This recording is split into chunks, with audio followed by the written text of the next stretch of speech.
Muda wangu ni kidogo. Vous voyez, j'ai peu de temps. Nilitaka kuongea habari kidogo za ulimwengu lakini muda wangu ni kidogo. Je voulais parler les choses qui concernent ce monde, mais je n'ai pas assez de temps. Sema amen. Dites amen. Upendo, l'amour. Upendo ni kitu kia ajabu. L'amour est une chose terrible.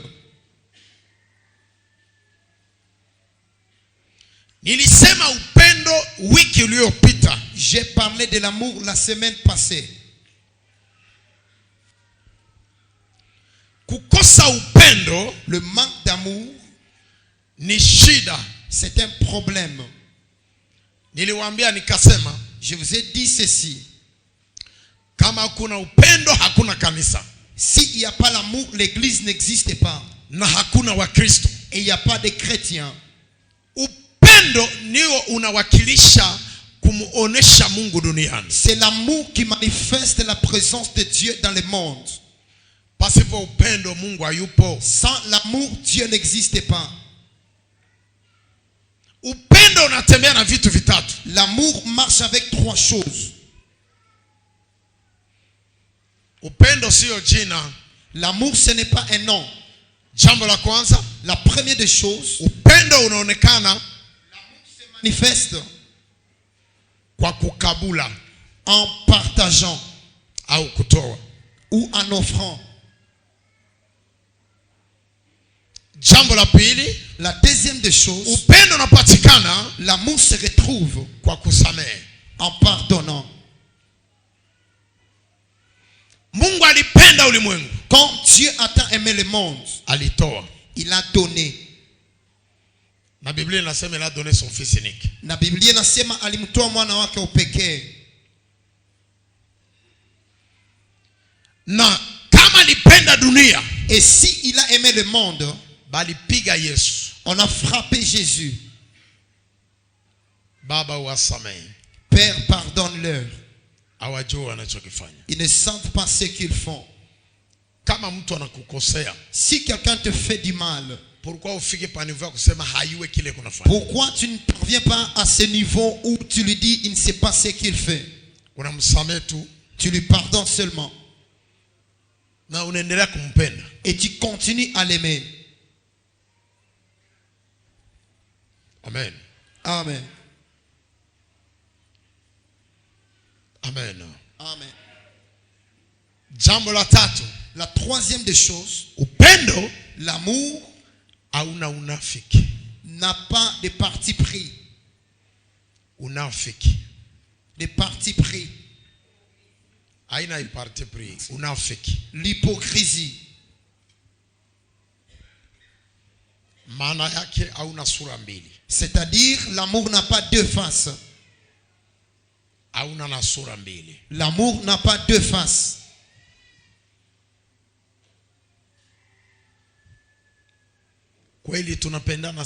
C'est vrai, nous nous aimons. C'est vrai, ici à l'église. Je vous pose la question, est-ce que l'église existe ici? Ou bien il y a un groupe de gens.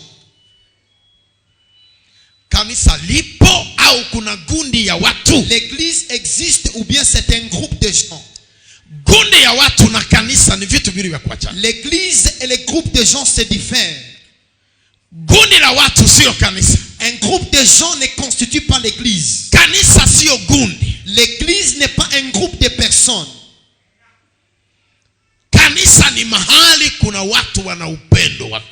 L'église c'est un lieu de personnes qui ont l'amour du Christ en eux.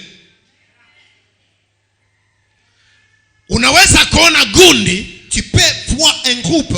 Peut-être ça appartient à un parti politique. Peut-être c'est le groupe des voyous. Peut-être c'est le groupe des commerçants. Peut-être c'est le groupe des joueurs. Peut-être c'est un groupe de féticheurs. Maintenant, nous devons voir l'église. L'église a l'amour. Si l'amour existe, cet amour patiente et tolère les autres. na unabeba mizigo ya wengine. Et ça prend le fardeau des autres. Upendo, l'amour, ni chiffon. C'est un chiffon Inafuta makosa ya wengine. Qui efface les défauts des autres. Amen. Amen. Leo nataka niseme kitu. Aujourd'hui, j'aimerais parler d'une chose. Katika kitabu cha Mwanzo, dans le livre de Genèse,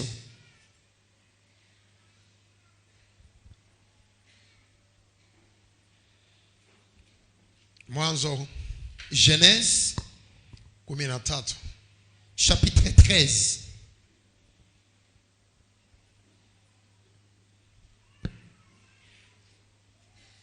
Mstari wa 8. À partir du 8e verset. Na wa 9 mstari 2 kunaisha. Jusqu'au verset 9. Genèse chapitre 13, versets 8 et 9, nous lisons au nom de Jésus-Christ. Abraham dit à Lot, qu'il n'y ait point, je t'ai pris, de dispute entre moi et toi, ni entre mes bergers et tes bergers, car nous sommes frères. Tous les pays n'est-il pas devant toi? Sépare-toi donc de moi. Si tu vas à gauche, j'irai à droite. Si tu vas à droite, j'irai à gauche. Amen. Tunasoma Mwanzo sura 13 na mstari wa 8 hadi 9. Nasoma katika jina la Yesu Kristo. Abrahamu akamwambia Loti, ugomvi usiwe, ninakuomba, katikati ya mimi na wewe, wala katikati ya wachungaji wangu na wachungaji wako, kwa sababu sisi ni ndugu. Nchi nzima si mbele yako? Ujitenge, ninakuomba, mbali nami. Ukikwenda kwa kushoto, nitakwenda kwa kuume, au ukikwenda kwa kuume, nitakwenda kwa kushoto. Amen. Urudia tena wa Kiswahili. Pouvez encore répéter en Swahili? Abrahamu akamwambia Loti. Abrahamu akamwambia Loti. Et Abraham dit à Lot, ugomvi usiwe. Mwambie jirani yako, kwa nini tunapigana? Dis à ton voisin, pourquoi est-ce que nous nous battons? Mtumishi mwambie mtumishi mwenza, kwa nini Serviteur, dis tunapigana? à ton collègue serviteur, pourquoi nous nous battons? Ngoja subiri kidogo, watu wangana hangaika na makaratasi na mabibi. Attends un peu, il y a les gens qui écrivent encore. Maliza kwa kuchukua karatasi yako na Termine d'abord de récupérer ton carnet na biki yako et ton stylo.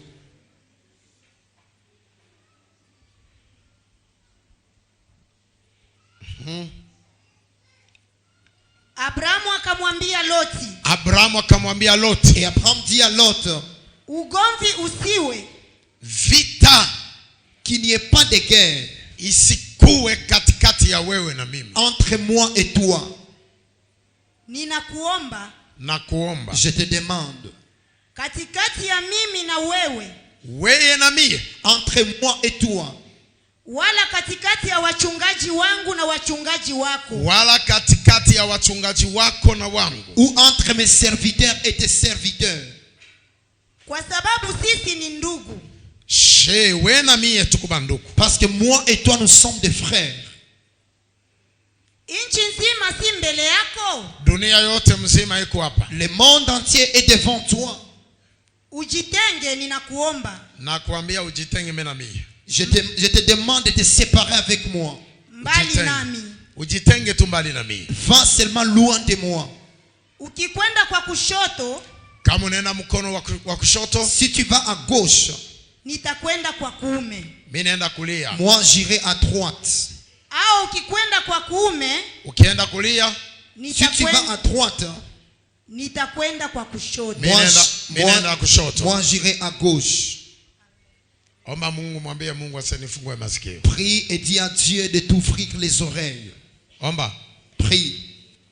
Mwambie Mungu nifungue masikio. Dis à Dieu, ouvre-moi les oreilles.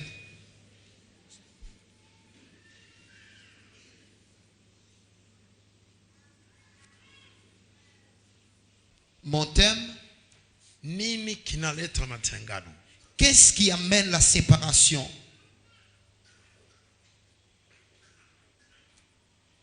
Niulizo. C'est une question. Nini kinaleta matengano? Qu'est-ce qui est à la base de la séparation?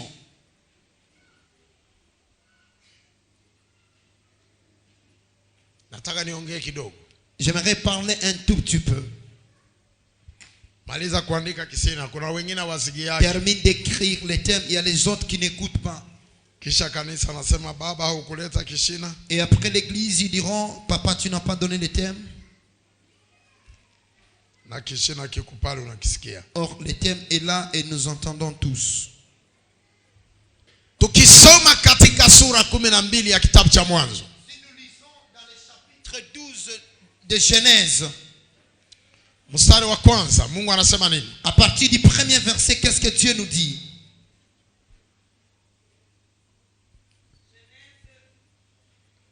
Genèse 12, le premier verset, nous lisons au nom de Jésus-Christ.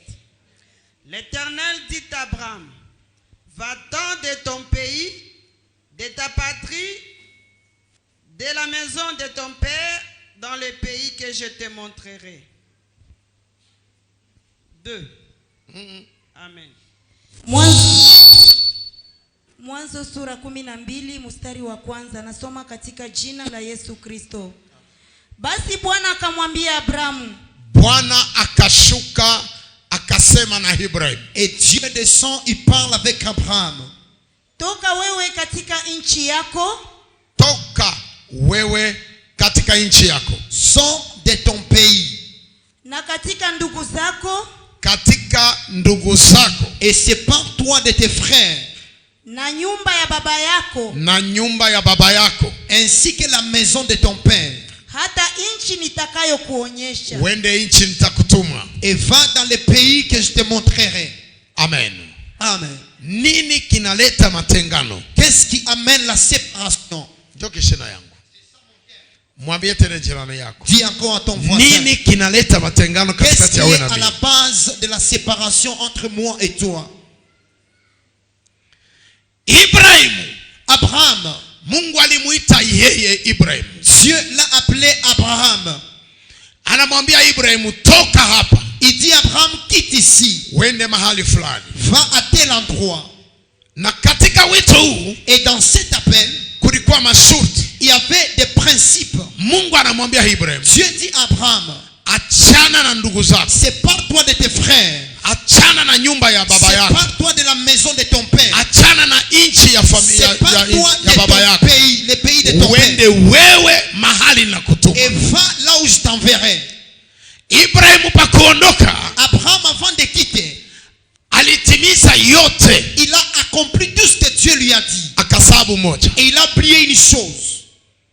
Aliacha nchi. Il a abandonné son pays. Aliacha nyumba ya baba yake. Il a laissé la maison de son père. Hakuacha ndugu zake. Mais il n'a pas abandonné ses frères. Alibeba ndugu zake. Il a pris ses frères. Katika maneno tatu Mungu alimwambia Ibrahim. Dans les trois choses que Dieu avait dit à Abraham, alitimiza maneno mawili. Il a mis en œuvre deux choses. Neno ya tatu alishindwa. Et la troisième parole, il a échoué.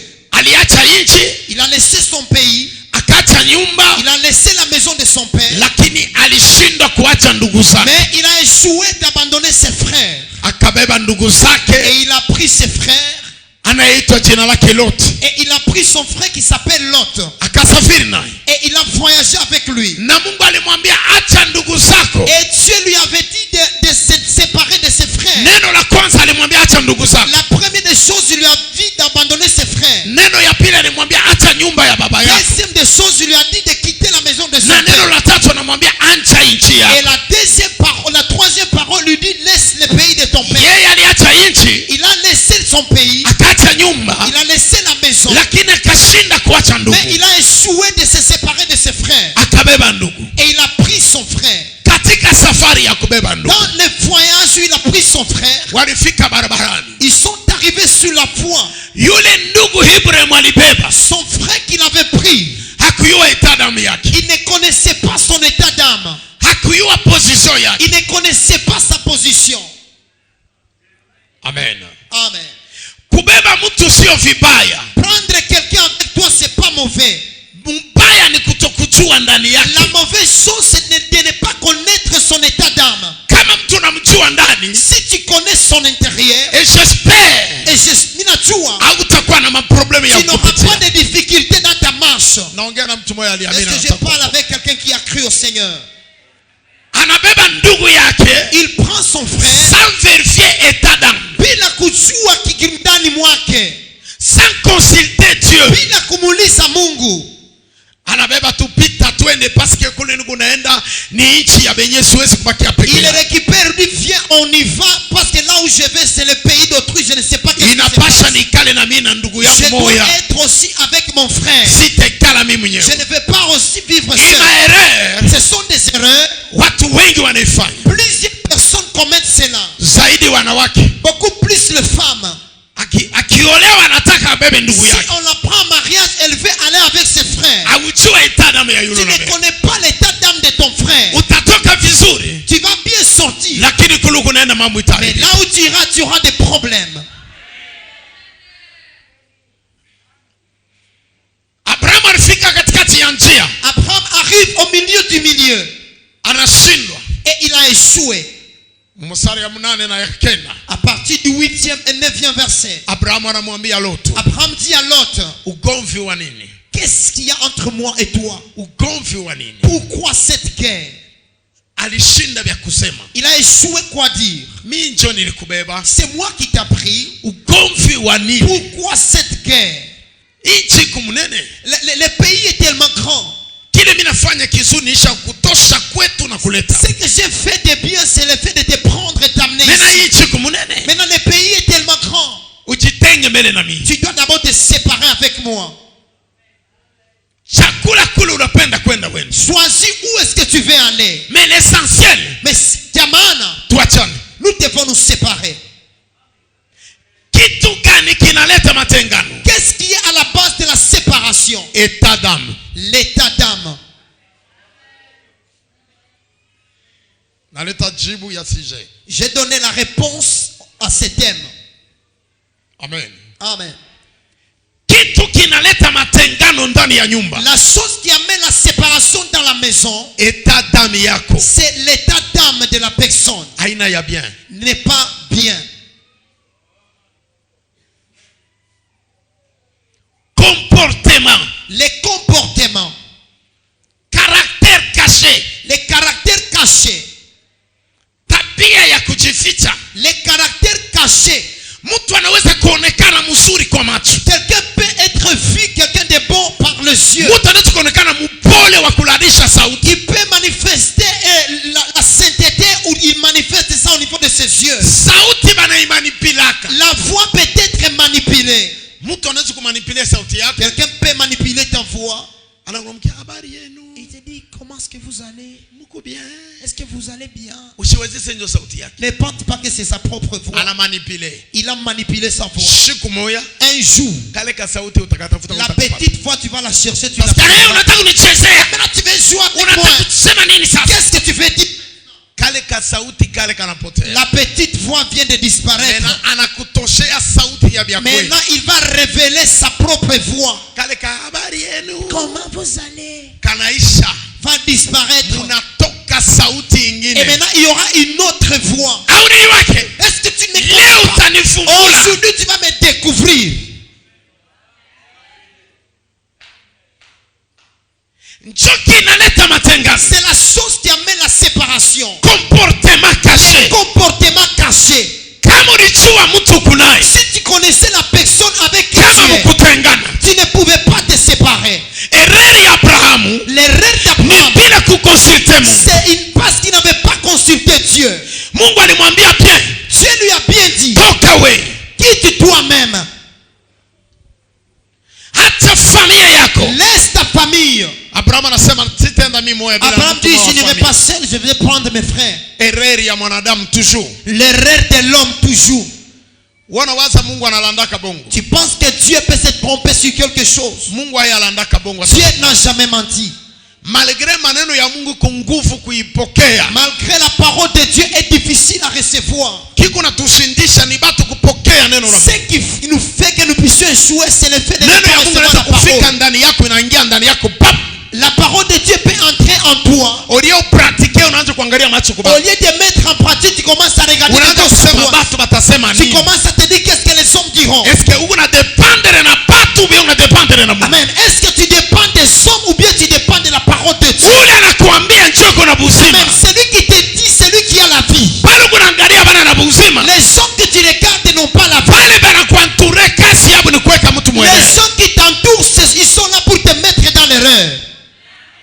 Naongea na mtu mmoja aliamini anataka kuokoka. Est-ce que je parle avec quelqu'un qui a cru et qui veut recevoir le salut? Naongea na mtu mmoja aliamini anataka Je kuokoka. parle avec quelqu'un qui a cru et qui veut recevoir le salut. Uliamini bado hujaokoka. Tu as cru mais tu n'as pas encore reçu le salut. Lakini hapo nataka kuokoka Et sasa. maintenant tu veux maintenant recevoir le salut. Kama uko tayari kuokoka sema amen. Si tu es prêt pour recevoir, dis amen. Pourquoi tuko hivi? Pourquoi nous sommes comme ça? Mungu anashuka anasema na wewe. Dieu descend, il parle avec toi. Mais wewe unaanza kuangalia Mais entourage. toi tu commences à regarder ton entourage. Amwe bakutraite mtu mubaya. Faut même qu'on puisse te traiter d'une mauvaise personne. Amwe bakutraite banti. Faut même qu'on puisse te traiter de tout mot. Bakuita ata païen. Qu'on te traite de païen. Mais fanya volonté ya Mungu. Amen. Mais fais la volonté de Dieu. Parce que ni Mungu njoo atakuwa kukondana. Parce que c'est Dieu qui viendra condamner. Wale bote unaogopa batakondana Tous kama les gens que tu craignes là ne condamneront jamais jugement ya personne. batu haitanipeleka mbali. Amen. Le jugement des hommes ne m'amènera Jugement ya pas loin. dunia haitanipeleka kumoto. Le jugement du monde ne Jugement ya m'amènera pas Mungu loin. Amen. Le jugement de Dieu, njoo itanipeleka kumoto. c'est ce qui va m'amener dans le feu. Batu banaweza kushusha leo. Les hommes peuvent te juger aujourd'hui. Hata mkasa baba atakupeleka. Même en prison, quand ça ils ne vont pas t'amener. Batakushusha maneno ya Mungu bakupeleka mkasa. Ils vont te juger des choses de Dieu et t'amener à Kassapa. Jamais. Jamais. Batakushusha pa mumilomo yabo. Ils vont te juger seulement par leurs lèvres. Et kisha banakuacha. Et au finish, ils vont te laisser. 3 mois banakuacha. 3 mois et ils vont te libérer. Amen. Amen. Mais Lakini, kukubali après 3 mois batakupa raison. il y a les gens après 3 mois qui te donneraient raison. Après 3 mois il y a jugement. Après 3 mois de jugement, ils vont Batakupa raison. retourner vers toi et te donneraient raison. Abraham anacree kitu mumaisha yake. Abraham crée quelque chose dans sa vie. Nini kinaleta matengano? Qu'est-ce qui est à la base de la séparation? Comportement. Les comportements. Munyumba yenu munisha kukabulana. Dans votre maison, vous êtes divisés. Familia yenu munakabulana. Votre famille est divisée. Nini kinanikabula? Qu'est-ce qui vous divise? Mungu natipose ma question. Vous vous posez des questions. Bakakuuliza semishi yuwa mambo. Et si on te pose la question, tu dis qu'on n'est pas sûr. Siyo pourquoi mambo kupaka na waongezeka. Je ne sais pas pourquoi il y a toujours des choses. Hakuna pourquoi. Il n'y a pas de pourquoi. Comportement. Les comportements. Ndani ya comportement. Dans les comportements, Muko chuki. il y a la haine. Ndani ya comportement. Dans les comportements, Amuna upendo. il n'y a pas l'amour. Ndani ya comportement. Dans les Muko comportements, roho mubaya. il y a la mauvaise Ndani ya comportement. Dans les Muko comportements, kwifu. il y a la haine. Ndani ya comportement. Dans les comportements, Muko tamaa. il y a l'envie. Njoo inaleta bukomvi. C'est ce qui est à la base du combat.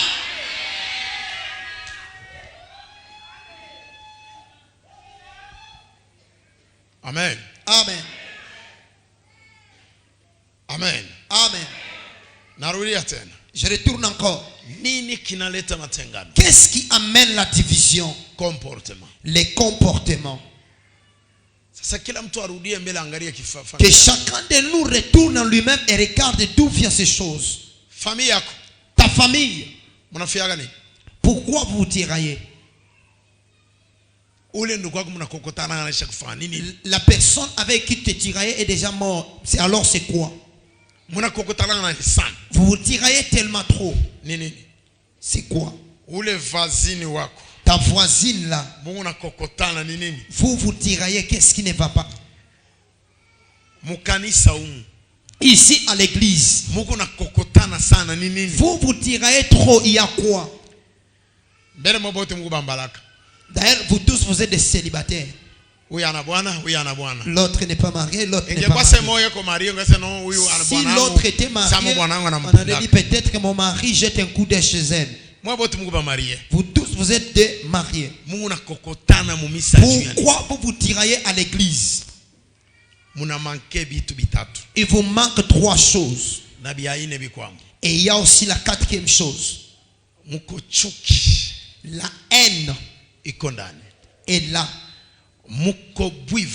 Il y a aussi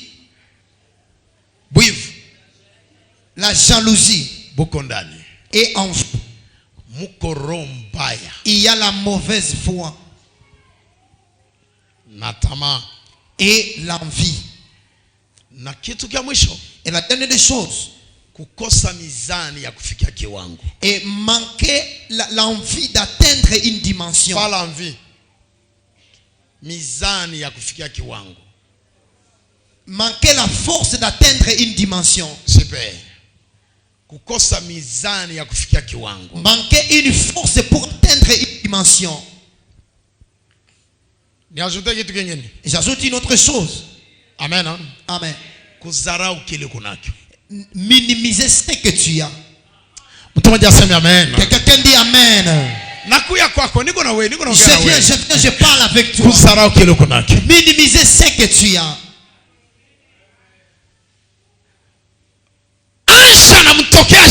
L'ange apparaît devant Gédéon. Gédéon préparait l'haricot. L'ange appelle Gédéon voyant héros. Un héros.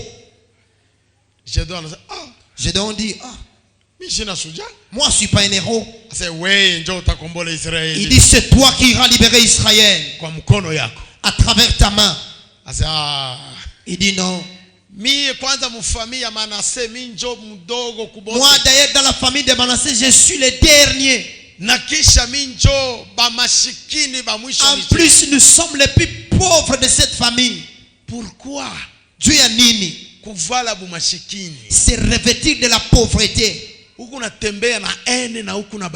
Tu marches avec la haine, mais tu as la bénédiction. Tu as dit toi-même la pauvreté pendant que tu es un homme béni. Un homme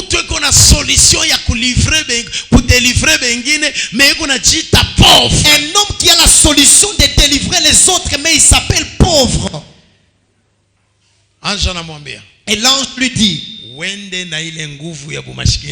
amen, va avec la force de la pauvreté que tu as.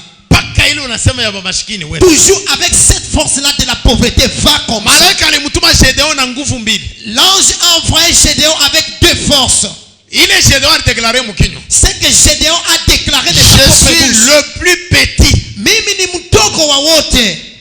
Et dans notre famille,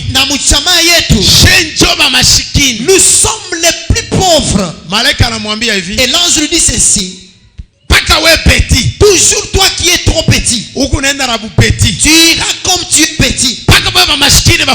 Toujours les pauvres de toute la famille, tu iras avec la même pauvreté. C'est ça les 2 choses que tu vas présenter. Va avec ces 2 choses que tu as. Va avec cette force que tu as. Et Gédéon dit non. Ça devient difficile. Et il a forcé, il est parti. Et la victoire appartenait à qui? Toujours à Gédéon. Amen. Amen. Et la richesse était à qui? Donc, quand il s'est bâti, il a grandi, il est devenu grand.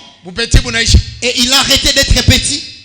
Il a vaincu toujours petit. Il est parti petit. On l'a envoyé petit. Et après victoire, il est devenu pauvre. Il est parti pauvre. Il s'est battu pauvre. Et il a été appelé héros. Amen. C'est ce qui crée la jalousie. So il est qu'on a l'état tchuki.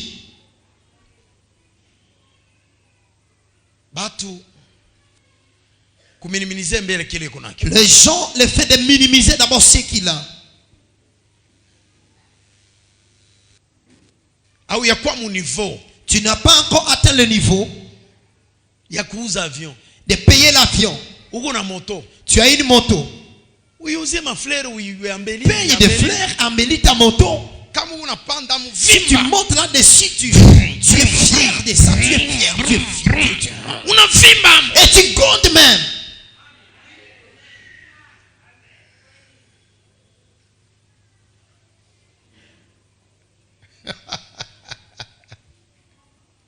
Nini? Qu'est-ce qui... Est-ce qu'elle est en prêche bio? Naobiri haraka haraka. Mina yo anaendaka vitesse, mais leo Je sais que je pars toujours en vitesse. Nini kinaleta division? Qu'est-ce qui est à la base de la division? Kuko enemi munene tena. Il y a un ennemi puissant. Anapita bote mu division. Il dépasse tous les ennemis en division. Complexe d'infériorité. Les complexes d'infériorité. Nini kinaleta division? Qu'est-ce qui est à la base de la division? Amen. Amen. Complexe. Les complexes. Bantu ba mingi beko complexé. Beaucoup de gens sont complexés. Ba mama ba mingi beko complexé mu mandoa. Beaucoup de mamans sont complexées dans leur mariage. Ba mama ba mingi beko complexé mu maisha yabo. Beaucoup de mamans sont complexées dans leur vie. Asijiamini kene kumama. Elles ne croient pas à ce qu'elle a. Yeshiku yote anaonaka paka banamuke ba Valeri kumushinda. Chaque jour, elle voit des femmes plus valeureuses qu'elle. Banaume ba mingi beko complexé. Il y a beaucoup d'hommes qui sont complexés. Asijiamini ke minjo huyu mwanaume. Ils ne croient pas que c'est moi l'homme. C'est moi l'homme. Ye kila siku anaopaka banaume ba Valeri kumushinda. Chaque jour, il voit des hommes plus valeureux que lui. Madawa kuna beba haita kukomplete kukutosha. Les fétiches que tu prends ne vont pas te compléter pour t'enlever dans ces complexes. Tosha tu complexe. Enlève ces complexes. Mwanaume anapasha kujiexprimer mulugha ile anayua hata devant ma magistrat. Sema tu. Un homme doit s'exprimer dans la langue qu'il Wenyewe maîtrise. watafanya recherche Même wa devant les magistrats. kuinterprete. Et même ils vont chercher pour te compléter. Anakupoze question mu français. On te pose la question en français pour répondre à ta langue maternelle. Tafuta interprète. Ils chercheront un interprète. Amen. Ushaanza oh mimi bana niuliza kabisa. Ne cherchez pas. On met pas. Jibu.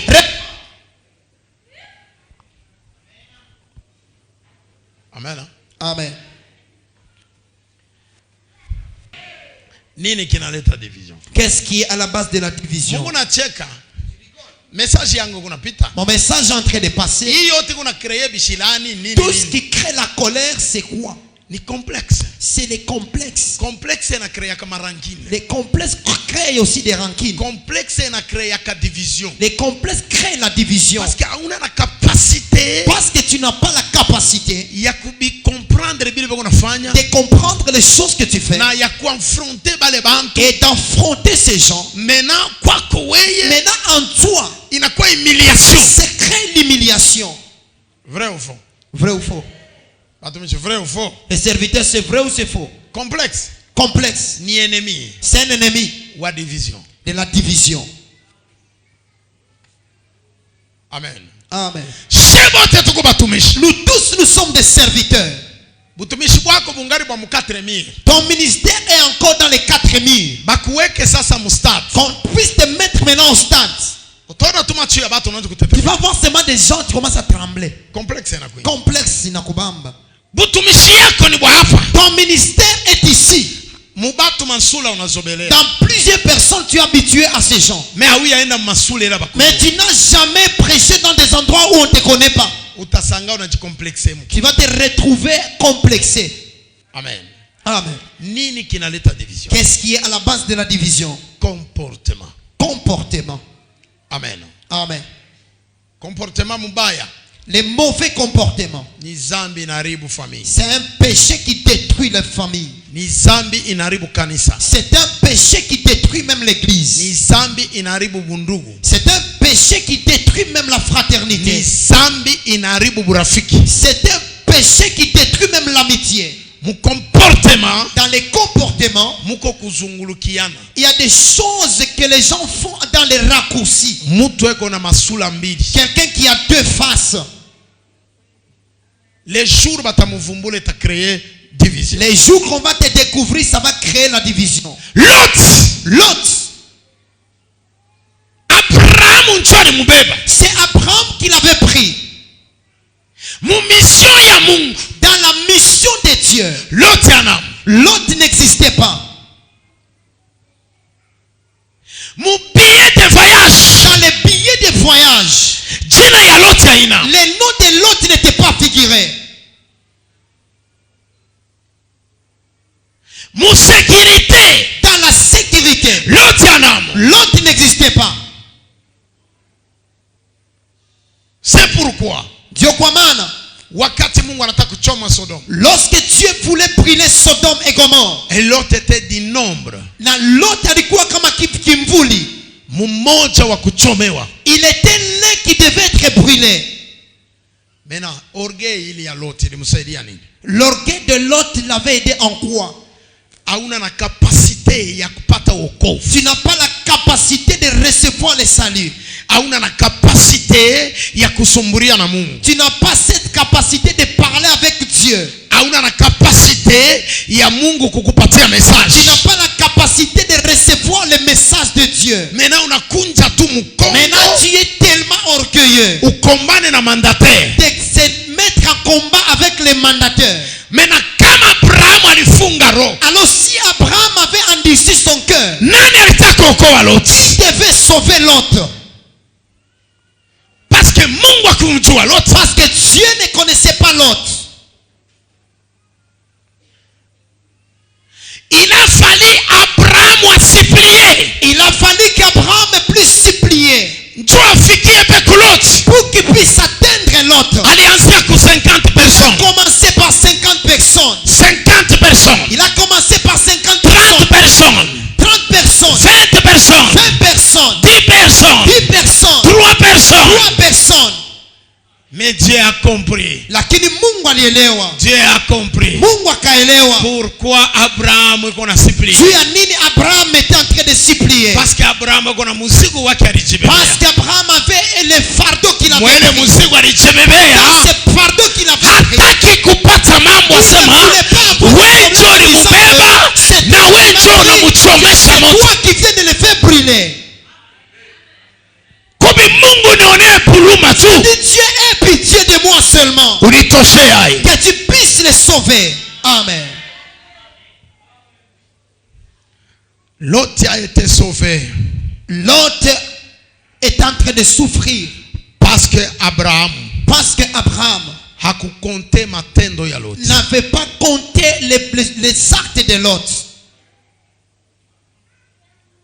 Vile alimupendaka depuis kwabo. Comme il avait aimé depuis chez eux.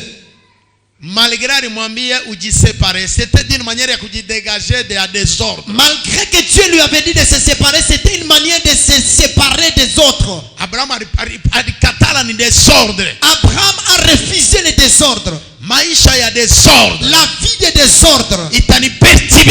va me perturber. Na mimi nya Abraham na Mungu. Même moi-même Abraham avec Dieu. Kumbu jiséparer. Maintenant je dois me séparer. Malgré alijiséparer. Malgré qu'il s'est séparé. Mais alibaki alijiséparer na corps. Il s'est séparé avec les corps. Mais mukeri Abraham. Dans le cœur d'Abraham. Alikuwa hayamuséparer. Il ne s'était pas encore séparé de lui. C'est pourquoi alimurécupérer mukeri. Comment il lui a récupéré. Na ndio maana alitoka mu Sodome na Gomorrhe. Pourquoi il est sorti de Sodome. Amen. Amen. Oh. Matthieu chapitre 10. Mathayo sura yake ya 10. Le verset 35. Mstari wake wa 35. Matthieu 10, 35, nous lisons au nom de Jésus-Christ. Amen. Car je suis venu mettre la division entre l'homme et son père, entre la fille et sa mère, entre la belle-mère et sa belle, entre la belle-fille et sa belle-mère. Rudia tena. Matthieu 10, 35, nous lisons au nom de Jésus-Christ. Car je suis venu mettre la division entre l'homme et son père, entre la fille et sa mère, entre la belle-fille et sa belle-mère. Amen. Amen. Mathayo sura 10 na mstari wa 35 katika jina la Yesu Kristo.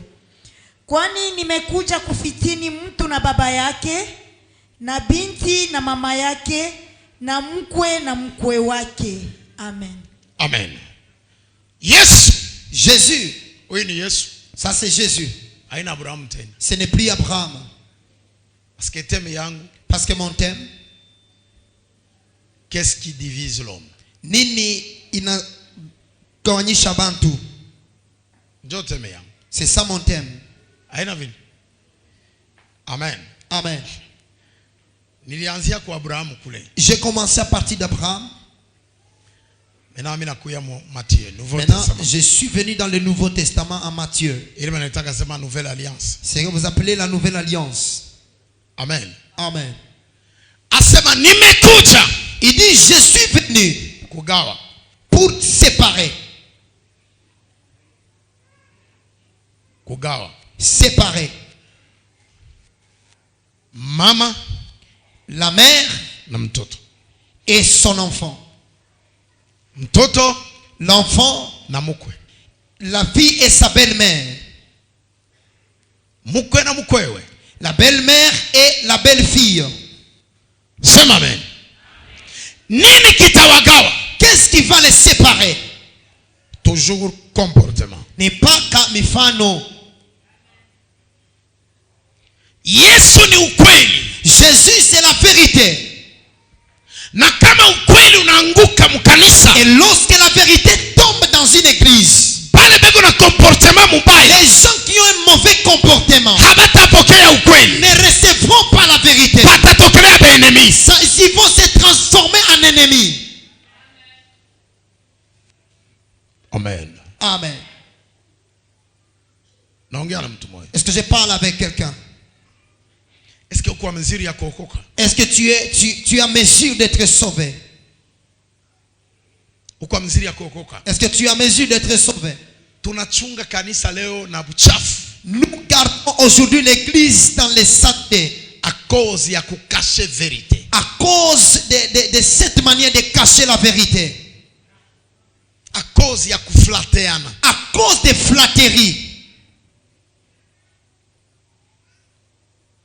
Kama Loti Si Lot alifika mniveau ya kuanza bukomvi, est parvenu à un niveau de commencer la guerre, ni ma vérité ce sont des vérités inaanza kumwangukia. qui est en train de tomber sur lui. Atembee sawa sawa Il devait marcher conformément na ule Mungu alimubeba. à la personne à qui Dieu a pris. Eko na njia ile Mungu alimwambia atembele. Il a une voie par laquelle Dieu lui avait dit qu'il doit marcher. Loti na yeye alipenda na yeye adirige. Et l'autre aussi voulait diriger. Utadirige na conscience na intelligence kani? Tu vas diriger avec quelle intelligence? Na connaissance kani? Avec quelle connaissance?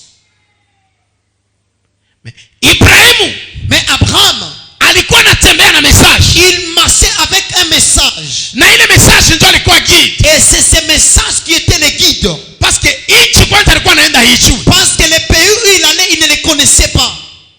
Terre yenyewe unaenda kuikala haichu. La terre où il devait aller habiter, il ne connaissait pas. Barabara tu haichu. Et la route qu'il devait prendre, il ne connaissait Palikuwa pas. mtu mwenye alikuwa Il y anamguide. avait un homme qui le guidait. Mais Loti asikupenda ule mtu agide. Mais l'autre ne voulait pas que cet homme puisse guider. Alipenda baanze kupartager mawazo ya Il bumungu. voulait qu'il puisse commencer à partager les C'est principes. pourquoi Jésus dit, Sio kwa maana Yesu anasema, nakuya kusepare. je suis venu pour séparer Kanisa, l'église. mtu aliamini Quelqu'un qui a cru au eko Seigneur, na guide. il est un guide. Ule guide Et ce guide, mwenye kunyorosha njia ya lui qui Bukristo amène la marche chrétienne, ni verite. c'est la vérité. Ni verite. C'est la vérité. Mtu wa comportement mubaya Quelqu'un qui a un mauvais anakatalaka comportement, verite. il sépare avec la Mtu wa vérité. kujificha Quelqu'un qui anakatalaka s'efface, il verite. refuse la vérité. Hypocrite anakatalaka Il verite. refuse la vérité. Mtu mubaya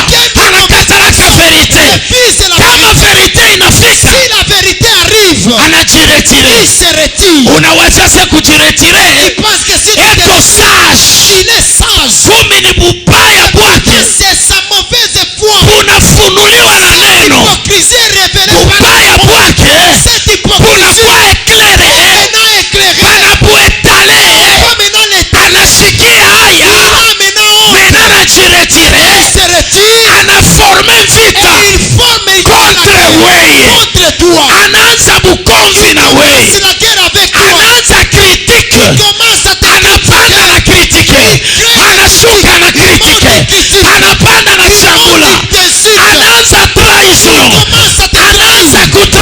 anaanza kuua mioyo ya wengine, anaanza kuaffaiblir wengine, parce que la vérité ilimupika mbaya. frappé. Amen. Amen. Amen. Ukweli La vérité, ni ennemi ya familia. c'est l'ennemi de ta famille. Ukweli La vérité, ni ennemi ya wili burafikiani Mungu nayo. c'est l'ennemi de ton amitié. Katikati ya maburafiki Mungu nayo, Au milieu de votre amitié là, amuya yuana vérité. vous ne vous connaissez pas, vous ne connaissez pas la vérité. Naongea na mtu mmoja. Est-ce que je parle à quelqu'un? Vous les serviteurs, Nyinyi watumishi, tel que vous êtes là, paka vile mko hapa, munaitana batumishi mais amuya yuana vérité. vous vous appelez serviteurs mais vous ne vous connaissez pas en profondeur. Mwe ba mama, Vous les mamans, munaitana ba mama mais amuya yuana vous vérité. vous appelez maman mais en vous, vous ne connaissez pas la vérité. Mwe ma chorale, Vous les choristes, munaitana tuko makwaya vous mais appelez nous sommes des choristes, amuya yuana vérité. mais vous ne connaissez pas de vérité entre vous. Kama vérité inashuka, mwe bote mukaipokea Si vous tous vous recevez cela na mukabakia muinite, et vous restez dans l'unité, nitamshukuru Mungu. ça va réjouir le cœur de Dieu. Nitamshukuru Mungu. Ça va réjouir Dieu. Lakini kile mimi najua, Mais ce que je sais, vérité ikashuka, quand la vérité descend, division inatoka. la division commence. Itadivize Ce qui va vous diviser, ni makaractère na ce sont vos makomportement caractères et vos comportements inakuwa avoué. qui sont maintenant dévoilés. Alors kama inakuwa avoué, Quand ça devient avoué, unasikia sasa ule kona bubaya tu sens maintenant celui qui anaanza est mauvais. kukreye mamo, Il commence à créer des mots. bananiemilie mubantu, On m'a humilié au milieu des gens. bananiona pule On mubantu, m'a vu que je suis nul devant les gens. bananitraite sa mtu wa On bule. m'a traité comme un homme nul. Ora bakumutraite, On l'a pas maltraité. ora bakumuimilie, Pas humilié. ora bakumukosea On adabu. lui a pas manqué de Ni respect. vérité inamufrape, Vérité qui les frappe. vérité inamufrape, Vérité qui les frappe. inamupika kumitengo vyake, Frappe dans ses mais pour lui pour c'est une humiliation. c'est l'humiliation.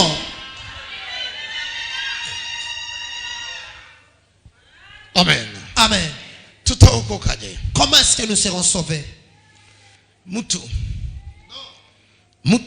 L'homme, anapenda kutembea kama vile anataka mwenyewe. il veut marcher comme son cœur le veut. Siku moja Un jour, Yesu anashituka. Jésus était là. Oh là là.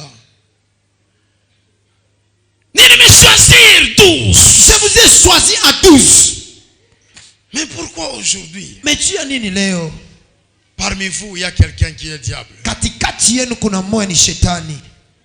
Mais mimi John ni michakula. C'est moi qui vous ai choisi. Mais je m'étonne. Mais mimi nashangaa. Mumoya anakuwa shetani. Au milieu de vous, l'est un démon.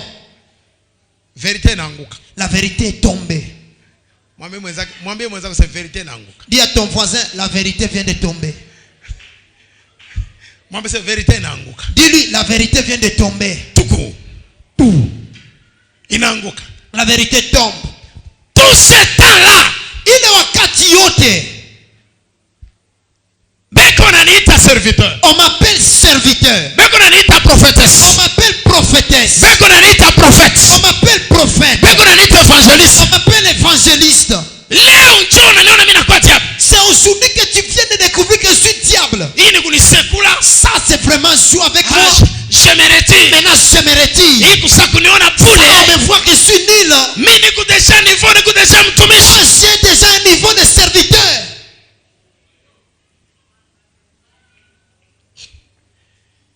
Même le temps on t'a oindre d'être serviteur, tu étais diable. Mais avant, il y a quoi mtumishi? Ulikuwa shetani. Ce n'est pas aujourd'hui. Haina leo.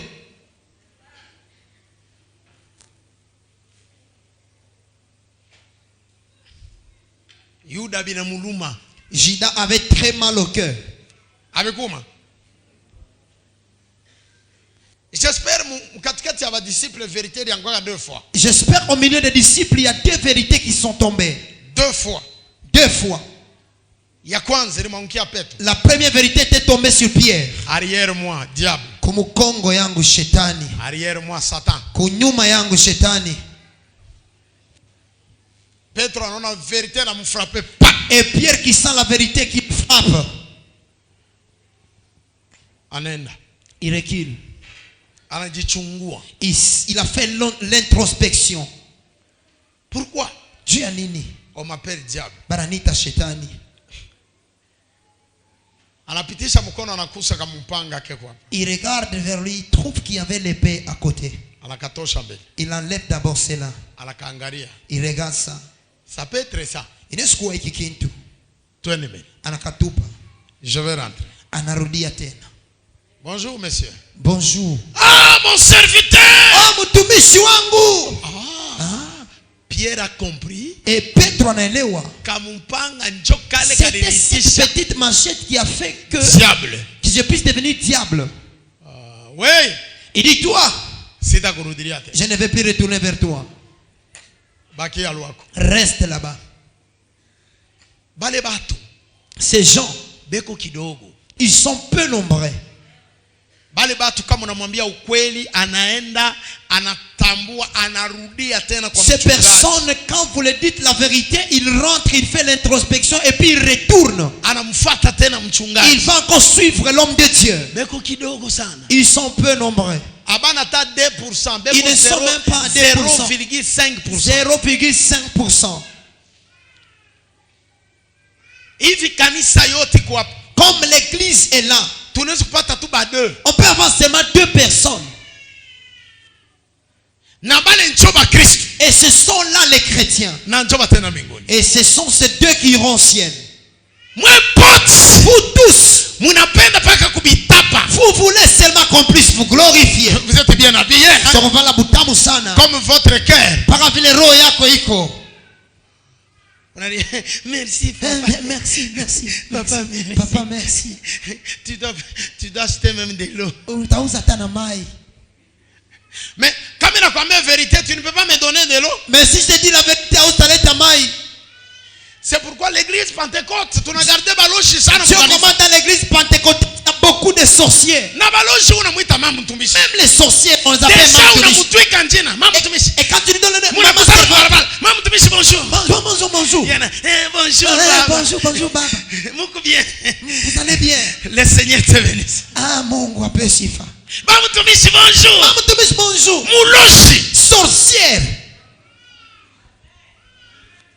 Pourquoi Tu es nini? vous gardez les gens comme ça? Unachunga watu kama C'est vile. pour protéger l'offrande. Kuchunga Ou bien c'est pour faire quoi? Nini juu ya kufanya vitu gani? Parce que Mungu na tabia moja, c'est kama kanisa watu wanapunguka sadaka inachuka. Parce que vous avez le même comportement quand il y a diminution des gens à l'église et l'offrande aussi baisse. Asa kama kanisa inashuka batanicheka. Banani Si ulifanya l'église, convention? les gens ne plus à l'église, les gens vont se moquer de moi. Qui? Ulifanya convention na banani asema kanisa kama inayala Tu as mniheshimu. fait la convention avec qui si tu as beaucoup de gens à l'église? Je voulais vous donner quelque chose. Nifia kumpatia kitu moja. Nous sommes dans les saisons de pluie. Tuko mwakati ya mvula. Mutone mitoni yote itayala. Vous allez voir que toutes les rivières seront remplies.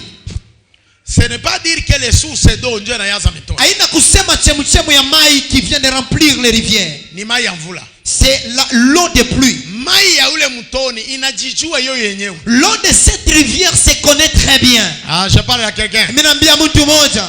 Je parle à quelqu'un. Mimi naambia mtu moja. Mtoni hata inayala. Même si la rivière est remplie, Ile mai Mungu aliwekeka pale mtoni. cette eau que Dieu avait mis dans cette rivière, Ça va arriver un moment. inaweza kufika wakati moja, Ile mai itatoka. cette eau va quitter. Mais ile Mungu aliweka ile Mais mtoni. ce que Dieu avait mis là-bas, Itabakia muma limite mpaka ile Dieu limite. a établi. Na kama inabakia ile mai originali ya ile Et mtoni, si ça reste l'eau originale de cette rivière, utaikuta iko clair. il va retrouver que cette eau-là est claire. Iko mweupe. C'est une eau blanche. Utaikuta na gravie iko Il va naonekana. retrouver, il y a même les graviers Maintenant, qu'on peut voir. kama mtoni na Mais yala, si la rivière est remplie, ukakuta mai iko ya il mingi, va trouver qu'il y a beaucoup d'eau, me buchafu njo il y buko a mingi. beaucoup de saleté aussi. Ni mai ya buchafu tena na changer la Et couleur. qui change même de couleur. Mais ile mai original L'eau originale haibebeke couleur ya ile mai ne itakuya. prend jamais la couleur de cette eau qui vient. Ah, je parle à Oh, quelqu'un. mimi nasemesha mtu moya. Ile mai original Cette eau originale haibebeke couleur ya ile mai la itakuya. couleur de l'eau qui Yo vient. inagardaka couleur yayo. L'eau qui garde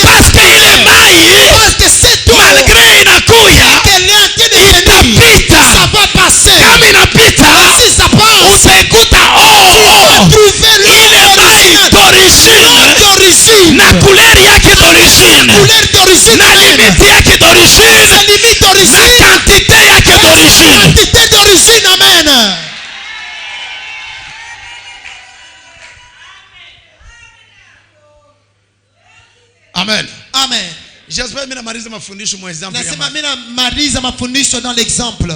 Example ya mai. L'exemple d'eau. Ça dit beaucoup. Inasema bia mingi. Amen. Amen. Nasema tena pole pole. Je parle encore lentement. Pale nilipandisha sauti sana. Là j'ai haussé un peu la voix. Najikondane chungu nirudishe. Je me condamne, je retourne. Nasema mai. Je parle de l'eau. Mai d'origine. L'eau d'origine. Haibebake couleur ya ile mai itakuya. Ne prends jamais la couleur de l'eau qui vient d'arriver.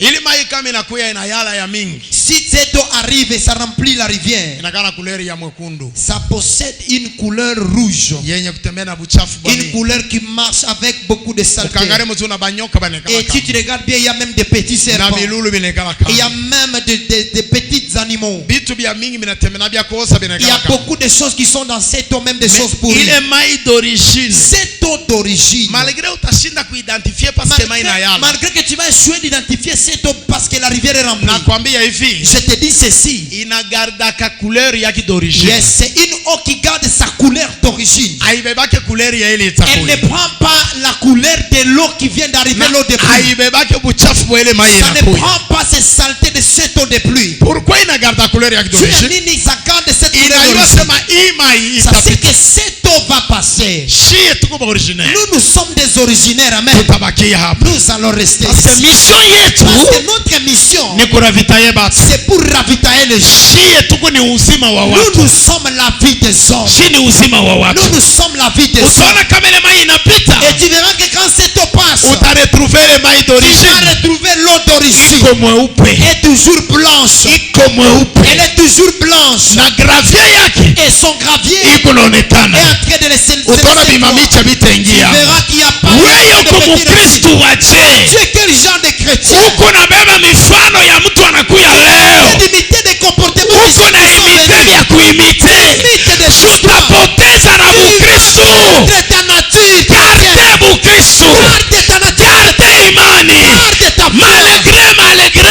Et malgré, Kanisa inayala nous sana. sommes remplis de sang. Usibebewe na mouvement de masse. Porte pas la base. Bakia paka pale. Reste là. Usibebewe na mouvement de masse. Pas les petits. Bakia yule. Reste les mêmes. Amen. Kitu gani kinaleta division? Qu'est-ce qui est à la base de la division? L'hypocrisie. L'hypocrisie. Un hypocrite a beaucoup de raisons. L'hypocrite, il a beaucoup de raisons. Mtu hypocrite anakana marezo mingi. Un hypocrite a beaucoup de raisons. Kanisa L'église, bote balikuwa na roho wa Mungu. tous ceux-là qui ont l'esprit de Dieu, Bote balitiwaka na Mungu. ils étaient connus par Dieu. Bote balikuwa na hamu na Mungu. Et tous avaient la soif de Dieu. Abakujidiviser. Ils ne se sont pas divisés. Vrai ou faux? C'est vrai, c'est faux. Vrai ou faux? C'est vrai ou c'est faux? Il y a les gens qui invoquent le verset de Lot et Abraham. Pourquoi tu bana invoquer un verset et à Lot et Abraham? Non, toi tiens tout comme Lot et Nous Abraham. devons seulement nous séparer comme Lot et Abraham. Non, tu parles bien. Unasema vizuri. Qui est Lot? Nani Lot? Moi, je suis Abraham. Mimi niko Abraham. C'est toi qui es Lot. Ouais, njo Lot. On a mis le droit de dégager, ami. Toi? Tu as 1003 de se séparer avec moi, vas-y. Parce que Mungu mbela kuyuwe. Parce que Dieu d'abord ne te connaît pas. Na hakukuita. Et il ne t'a pas appelé. Partez. Wende. Wende bien. Va en paix. Amen. Amen. Le verset là, Ce verset, ni verset qu'on avait battu kubapeleka kumoto. c'est un verset qui prend les gens qui les amène dans le feu. Mtu anawazia appliquer Lot et Abraham, anaona sema ni verset moi iko inspiré. Quelqu'un qui veut appliquer l'autre Abraham, c'est un verset inspiré. Mutaji séparer ça Lot et Abraham, je ne refuse pas. Vous allez vous séparer comme l'autre Abraham Sikatale. Uyua sema utafurahi séparation. Sache que tu vas aimer la séparation. Mais nakwambia message moya. Mais je te donne un message. Ili ulisabu sasa C'est tunajisepare. que tu as oublié quand vous étiez en train de vous séparer. Unaenda mbali, Tu es parti loin, mais okovu yako mais ton salut inabakia na Abraham. reste avec Abraham. Si Abraham ne déclare pas, Comme Abraham s'assema, hautakuwa sauvé tu ne kulute. seras pas sauvé. Il faut Abraham qu'il Il déclare faut qu'Abraham puisse déclarer kwa Mungu wake devant son Dieu. so upate wokovu. Et toi, tu auras le salut. Mais qu'est-ce que tu fais? Sasa unafanya nini? Amen. Hein? Amen. Uko unajisepare sans provision. Tu te sépares sans provision.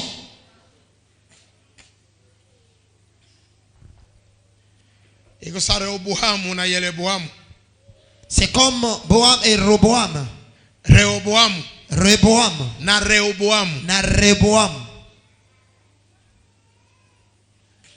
Anaenda na watu Il est parti avec des gens. 10.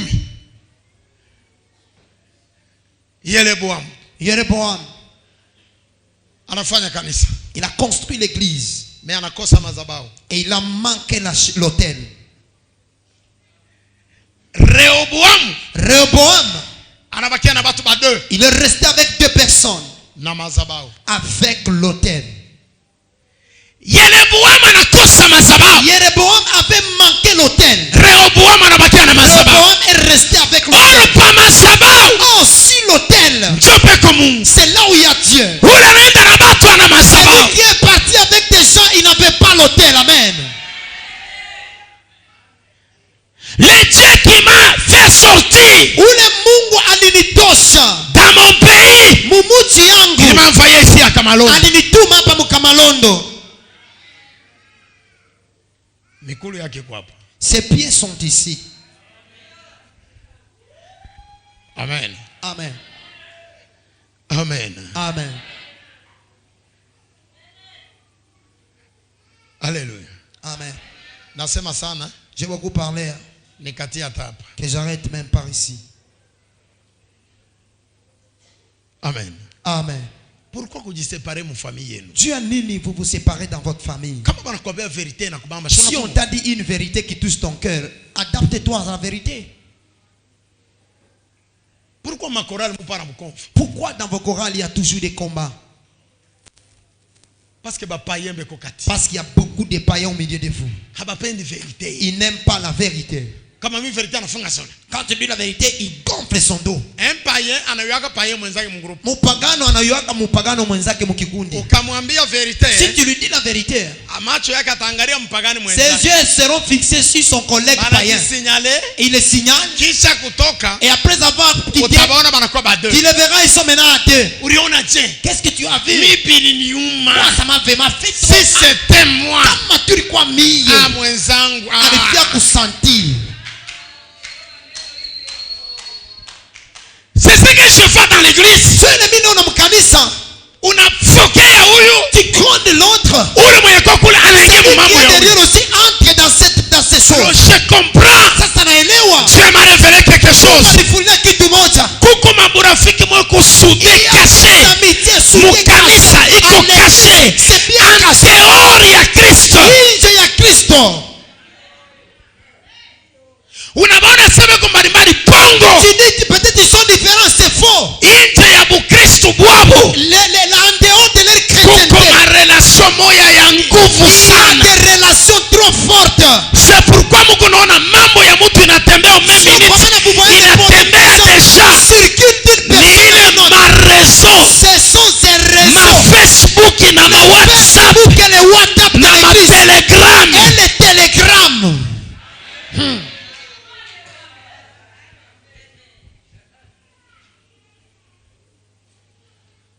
Mwe Vous, avant nyembo afiki hapa. avant que Nyembo soit ici, Bule burafiki Mungu namuriwanaka. est-ce que vous vous connaissez avant qu'il soit là? Asa bona toka wapi? Maintenant, ça vient d'où? Ulitokaka kwenu? Tu as quitté chez toi.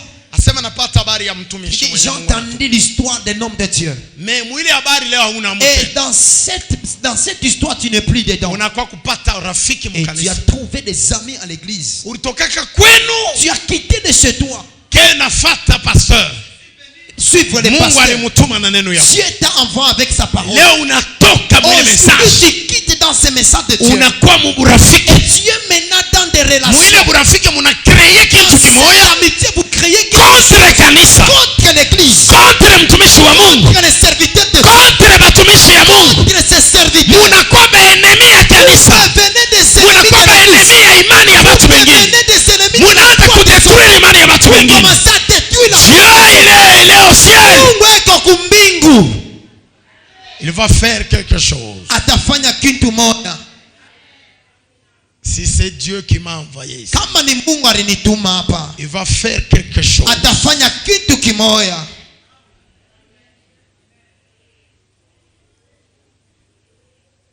Continuez à faire ce que tu fais.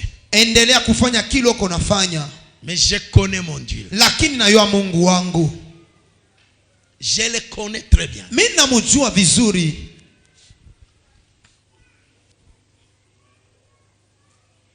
Israël mzoea Musa. Israël était habitué à Moïse. Banafuka bari ya Shamu na zoezi. Et ils ont traversé la mer Rouge dans l'habitude. Mais Mungu alikuwa fidèle kwa Musa. Mais Dieu était fidèle à Moïse. Bote barizikiwa munjia. Et tous se sont enterrés dans le désert. Mais Mungu alirekipere Musa na koro yake Mais yote. Dieu a récupéré Moïse avec tout son corps. Anenda naye. Il est parti avec lui.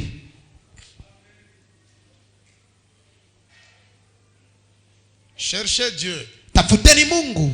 Musha kutoka pa Bukristo. Vous avez quitté la place des chrétiens. Munafika mu niveau ya kwanza kurishana mabuloji ya Vous kozi êtes ya arrivé burafiki. à un niveau où vous partagez la sorcellerie. Bengine balikuya bajima hapa. Il y a les autres qui sont devenus vivants ici. Mais banakuya buloji. Mais ils ont bouffé la sorcellerie. A cause ya kufanya burafiki nje ya À maneno ya cause de créer des relations en dehors de la parole de Dieu.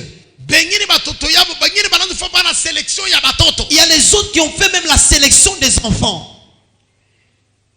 Huyu anazola batoto anapeleka huyu. Pas les enfants, il amène ici. Kuna Les enfants ici. amitié moya en dehors ya maneno ya En Mungu. dehors des choses de Dieu. Ce qui va arriver là-bas. Kile kitafika kule. N'appelle pas l'homme de Dieu. Usiite mtumishi wa Mungu.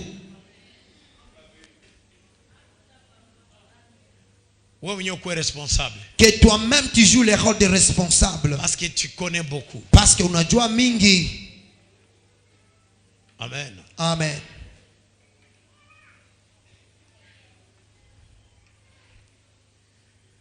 Nous avons tué la parole de Dieu Tunaua neno la Mungu. à cause de l'amitié en dehors. Juu ya burafiki nje Ya neno la Mungu. ya la parole de Dieu. Turafikiane muneno Nous devons être amis dans la parole. na tukipatane tupartage Yesu. Et si nous nous croisons, nous devons partager Jésus. Haina vile. Ce n'est pas ça. Mais hii burafiki tuko na aina ya vile. Mais l'amitié que nous avons vraiment n'est pas bonne. Engine maburafiki inakuwa ni ya kurafikiana. Il y a d'autres amitiés. Huyu anakaburia huyu bwana, huyu Vous donnez anakaburia huyu l'autre bwana. ton mari, aussi te... Modérateur entre. Le modérateur entré. Amen. Amen. Sema tena amen ya bien. Dites amen très bien. Luc 12, Luka sura yake ya 12. 51. 55. Luka 12, 55. 51.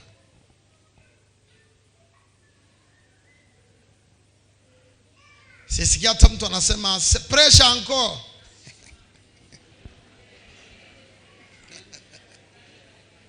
Asabiri mnasema pressure encore ni vitu gani? Mbona leo mseme pressure encore? Paka baba monjo na nitowe koka. Il y a seulement un papa qui vient de donner un coca ici. Mais sione hata batu kwa kunitowe mabonza. Je ne vois pas les gens offrir aujourd'hui les boras. Mwekale nayo kule. Restez avec ces choses là-bas. Bina miluma. Ça vous fait trop mal. Tena bitamiuma. Encore ça vous fera mal. Parce que mission yetu ni kwenda kumbingu. Notre mission c'est aller au ciel. Soma Luc. Lis le livre de Luc. Luc 12, 51, nous lisons au nom de Jésus-Christ. Mwe ba protocole. Mwache mariage mumotoka. Vous les protocoles, laissez le mariage dans les véhicules. Bale banakuwa na mariage mbaingize ndani. Les gens qui sont venus avec les mariages, laissez-les entrer. Ok. Luc 12, 51, nous lisons au nom de Jésus-Christ. Amen. Pensez-vous que je sois venu apporter la paix sur la terre? Non. Non, vous dis-je, mais la division. Mais la division. Amen. Luka sura 12. Qu'est-ce qui divise l'homme? Nini nakawanya watu? La vérité dans le Ukweli péché. ndani ya dhambi. Luka sura 12 mstari wa 51. Nasoma katika jina la Yesu Kristo. Munadhania nimekuja kuweka utulivu duniani? Ah. Ninawaambia ninyi sivyo, lakini matengano. Nilikuwa kutenganisha baba. Je suis venu séparer les hommes. Munayua Vous savez, tunayenga makanisa minene. on a construit des grandes églises. Tunajikaza sana kuza makaro On a beaucoup forcé pour payer des carreaux à l'église. Tunaweka na madessin. On a mis même des dessins. Tunaweka na mafleurs. On a mis même des fleurs. Maintenant, Lakini, hatujajikaza kujenga maroho zetu. yes, on ne s'est jamais forcé de construire nos cœurs. Hatujajikaza kuweka mafleurs mu maroho On yetu. n'a pas fait beaucoup d'efforts de mettre des fleurs dans nos cœurs. Hatujajikaza kuweka kuambelire esprit On yetu. n'a pas fourni des efforts à embellir nos esprits. Tuko mpaka na fitika Nous verite. sommes toujours en train de cacher la vérité. Sasa aba bantu. Maintenant, ces gens, Kama leo Yesu anakuya, aujourd'hui Jésus venait. tutaenda nabo Vous wapi? irez avec Na ces gens tutafanya nabo et vous nini? ferez avec eux quoi? Hatukatale On refuse pas. kuabudu muvile. Adorer en ville. Hatukatale On refuse pas. kuabudu musite. Adorer dans les cités. Hatukatale On refuse pas. kuabudu materio dirati. Adorer dans les matériaux durables. Hatukatale On ne refuse pas. kuabudu mumangalala au mumapashi. Adorer dans des Hatukatale. nous ne refusons Mon pas. problème, Lakini notre où problème, est la vérité? ukweli uko wapi? Là où il y a Dieu, Pale pako c'est là où il y a la sio vérité. pale pako ukweli. Haina pale peko bâtiment, Pale uyembe. haina ville, Ce n'est pas la haina cité, ce n'est pas la cité. haina pache, Ce n'est pas des bâches. haina Ce quartier. n'est pas des quartiers. Ce qui compte, Kile kia maana c'est avoir la ni kuwa vérité. na ukweli. Amina. Leo tunayenga makanisa tunakosa bajuif. Aujourd'hui, nous avions construit des églises, nous devenons comme des juifs. Bajuif Les juifs, beko najivunia kanisa ils Mungu sont mwenye en train de mapagani. s'inventer pour l'église construite. Beko namwambia Yesu, angalia bati Ils batuye. disent à Jésus, regarde les bâtiments qu'on a construits. Yesu anasema nitaipomona. Jésus dit, je vais la détruire. Tunajivunia Nous sommes en train de nous mali enorgueillir stratégique. et des choses qui ne Mais plaisent pas à Dieu. hatujivunie kama Mais napata on Yesu. n'est pas en train de s'enorgueillir quand on reçoit Jésus. Tunayenga madepo. On a construit des dépôts Haina makanisa ni qui ne sont madepo. pas des églises, mais ce sont des Ni dépôts. madepo. Ce sont des dépôts. Parce que message ya Mungu hayapita. Parce que le message de Dieu n'est pas encore passé là-bas. Batu banalewa tu. Les gens sont seulement ivres. Tu pries où? Unaomba ngapi? À l'église est bad. Unaomba kwa kanisa ipati. Aneli ya rien. Ane na ane. Tu pries où? Unaomba kwa wapi? En ville. Mon ville. Ndani yako muna kitu. Ndani mwako ya rien.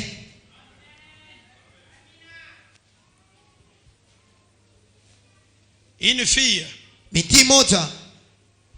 anamwambia general, Il dit au général, uko guerrier. il y a un guerrier. Uko guerrier. Il y a un guerrier. Hapana ya, uko guerrier. Tu es un guerrier. Oui. Unapiga sana batu. Tu as beaucoup frappé les gens. Mais erreur. Mais une erreur. Bukoma. La lèpre. Kwetu. Chez nous, Hakuna ba guerrier. il n'y a pas de guerrier. Mais kuko mtu eko na Mungu. Mais il y a un homme qui a Dieu. Wewe uko guerrier. Toi, tu es un guerrier. Mais kwetu hakuna guerrier. Mais chez nous, il n'y a pas un guerrier. Kuko mtu eko na Mungu. Mais il y a un homme qui a Dieu. Kama unamuona, Si tu le vois, Bukoma yako itaisha. et ta lèpre va s'arrêter. Guerrier anaenda. Et il est parti. Anasema ule mwenye guerrier wa kugeriri babukoma. Et ce Il guerrier faut qui peut nikamwona. guérir la lèpre, je dois le voir. Anabeba char de Il a combat. pris ses chars de combat Na basolda. avec ses militaires, Na makado. avec des Parce que yale pana tembeaka bien armé. parce qu'il marchait Jusqu'aux dents. jusqu'aux dents. Twende tukamwone Elise. Allons-y voir Élisée. Terere mutere. La terreur en terreur. Elise, Élisée, guerrier kuinje. les guerriers étaient dehors. De mumwambie ende mu Jordan. Dis-lui d'aller au Jourdain. Toka mbele muone ase mwambie twende Sors mu d'abord le Jordan. vent. Il dit, dis-lui d'aller seulement au Jourdain. Amen. Hein? Amen. Ce qui est important, Kitu kia maana c'est donner la solution ni kuleta jibu haina kujivunia mabatima. Ce n'est pas s'enorgueillir des bâtiments. Mwe batoto ya Lubumbashi, Tous les enfants de Lubumbashi, mutoke mukujivunia mabatima. quittez dans vos orgueils des bâtiments. Mutoke mukujivunia makartier. Quittez dans vos orgueils de vos quartiers. Il y a même les chrétiens qui banajivunia no pasteur na voyage comme Il Amérique. y a même des chrétiens qui s'enorgueillent en disant notre pasteur était aux États-Unis, il était ceci, il était cela. L'Amérique c'est quoi? L'Amérique c'est quoi? C'est au ciel. Ni kumbingu. Arisha no kumbingu pasteur wenu. Il est parti au ciel, votre pasteur.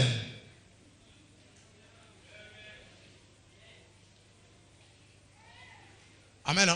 Amen. Mi kama natoka. Moi si je quitte, Natafutaka chose extra. je cherche une chose extraordinaire Kitani epate. qui va m'épater. Kile mie siyaona mu Yesu. Ce que moi je n'ai pas encore vu. Kwa hiyo unaenda Thomson unacha mkongo. Si là où tu vas en Italie, tu trouves des Thompson, tu vas laisser ça ici au Congo. Utakuta matembele mishikuri Tu vas yake. trouver les matembele que moi je ne mange pas. Njoba babosi be unakuja. Ce sont les choses que les boss mangent à Dubaï. Or chez moi je ne mange pas matembele. Mi kwangu shikuri yake. Jambo wenu. Umurize mwenzako sio tutaokoka shuka. Pose la question à ton ami, nous serons sauvés quand? Ando kila mtu aulize mwenzako. Que chacun de nous pose la question à son voisin, tu seras sauvé quand? Mwambie misho ya kanisa ni shebo tukaonekana kumbini. La mission de l'église est que nous tous nous puissions être vus devant Dieu. Vala super, mimi vale nzurukable.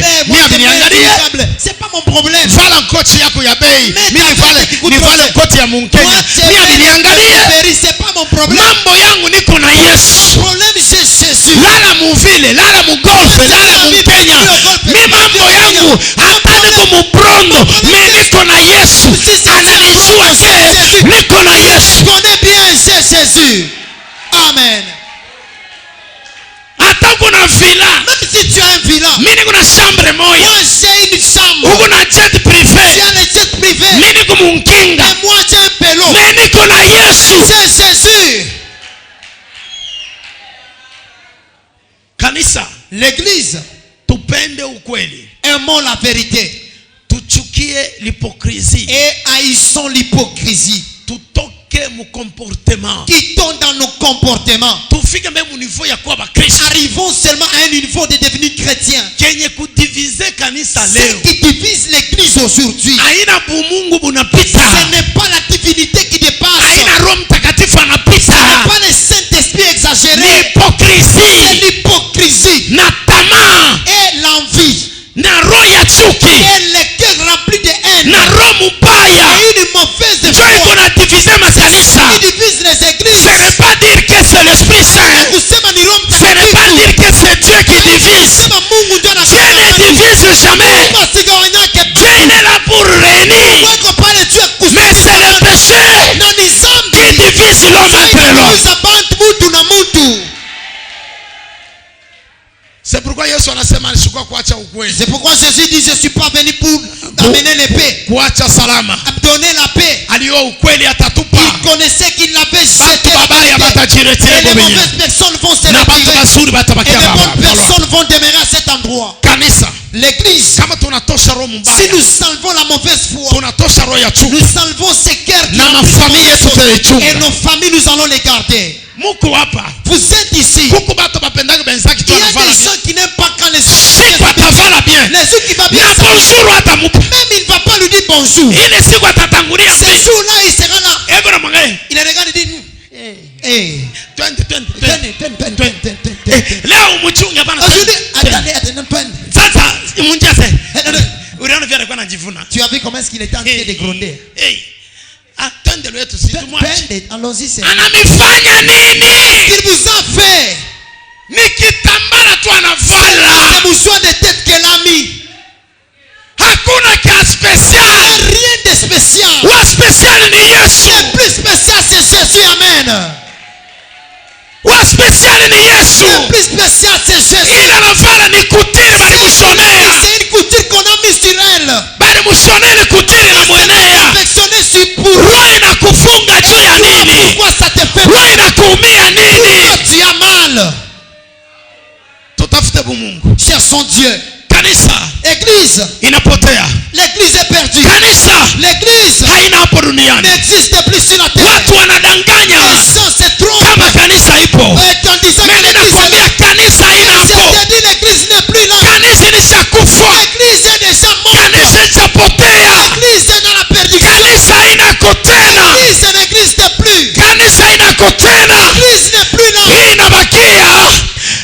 autofinancement ya bapasteur, ni autofinancement, ni moyen ya bapasteur.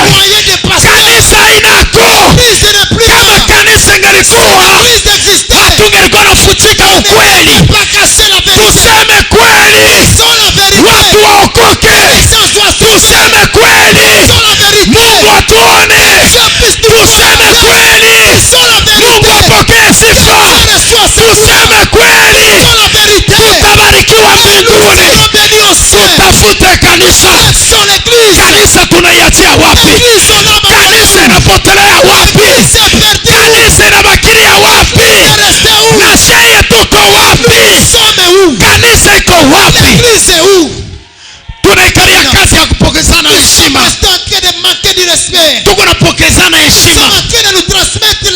Tunaikalia kazi ya kukabulana heshima. Tunaikalia kazi ya kupatiana heshima. Kanisa inako tena. Na mwa Bakristo. Muulize bapasteur. Message Mungu anatupatia. Itatupeleka kwa Mungu au itatupeleka wapi? Leo kulamuka tutafanya miujiza. Leo kulamuka mutapona. Leo kulamuka mupokee mapasipoti. Leo kulamuka mupokee mavoyage. Mubaulize mapasteur, message ya mbinguni iko wapi? Kanisa ya Mungu iko wapi? Oh, kanisa inapotea. Kanisa iko wapi? Kanisa iko wapi? Kanisa iko wapi? Tutafute kanisa. Tutafute kanisa. Rudia. Kuliangukia. Ukalokota upendo wa kwanza. Rudia. Ulikuja kutafuta Mungu. Tafuta Mungu. Ulikuja kuhubiri Yesu. Hubiri Yesu. Watu waokoke. Waimbaji wanatoka mkuabudu, wanakuwa mufranga bayamani. Kanisa iko wapi? Baimbai abaabudu tena Mungu, inakuwa ni marchandise.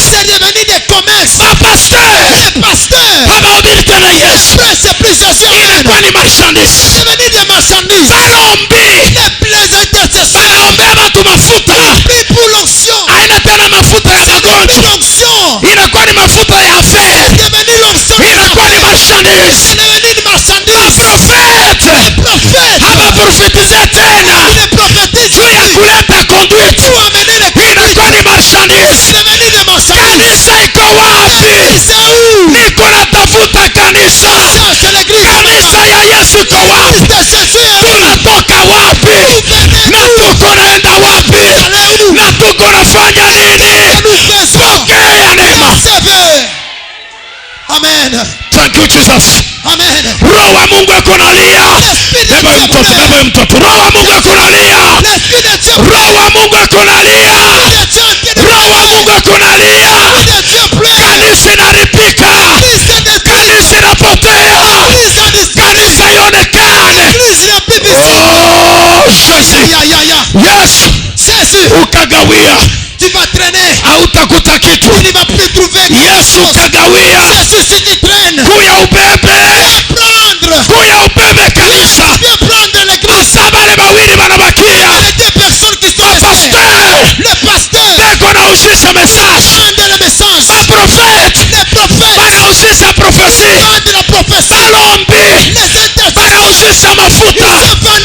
Sasa. Kanisa iko wapi? Kanisa nalomba kanisa. Nalomba kanisa. Nalomba kanisa. Kinayala mu kanisa leo ni concurrence. Kinayala mu kanisa leo ni majivuno. Kinayala mu kanisa leo ni kuvala. Kinayala mu kanisa leo ni makuta. Kanisa. Yes.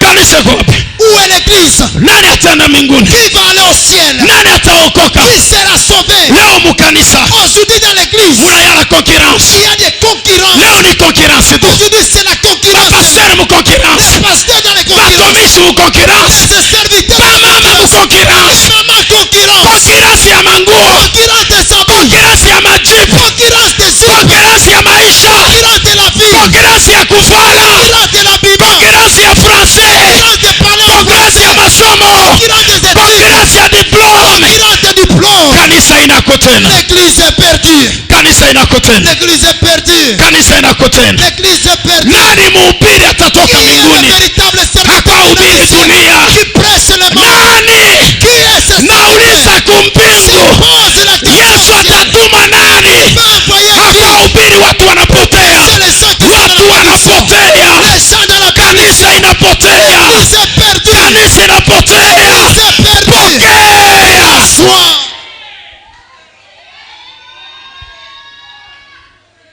Kanisa L'église inapotea, est perdue. tunabakia mu majivuno. Nous sommes restés dans nos orgueils. Ikabodi, Ikapod. nguvu ya Mungu imekwisha ondoka. La force de Dieu les a partis. Ikabodi, Ikapod. sanduku ya Bwana limekwishaenda.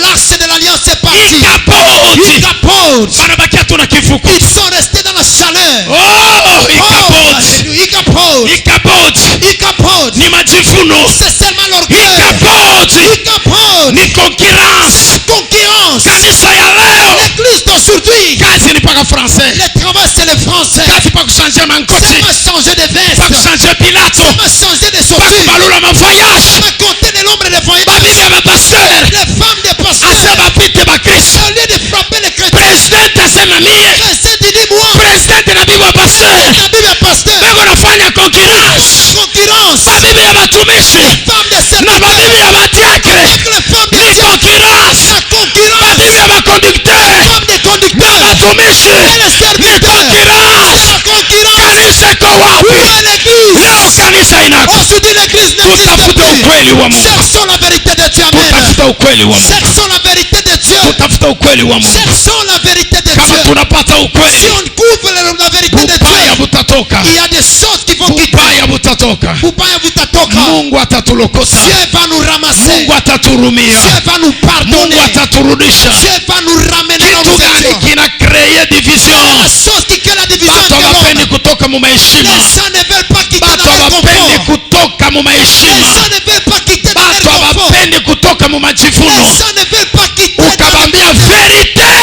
Tu lui dis la vérité. banajikuta bekuimilie, Se trouve humilié. banajikuta banazarauliwa, Trouve rabaissé. paske dunia inabaheshimia, Le monde les wewe unabasarau na parole. tu les méprises par la parole. Banasema tunaenda Il dit nous partons. na bakaenda, pasera analia, Et s'il part, le pasteur pleure. bagrupu aso banaenda, Et telle maman est partie. sadaka inashuka, Et l'offrande va baisser. dimi inaanguka, Et la dîme tombe.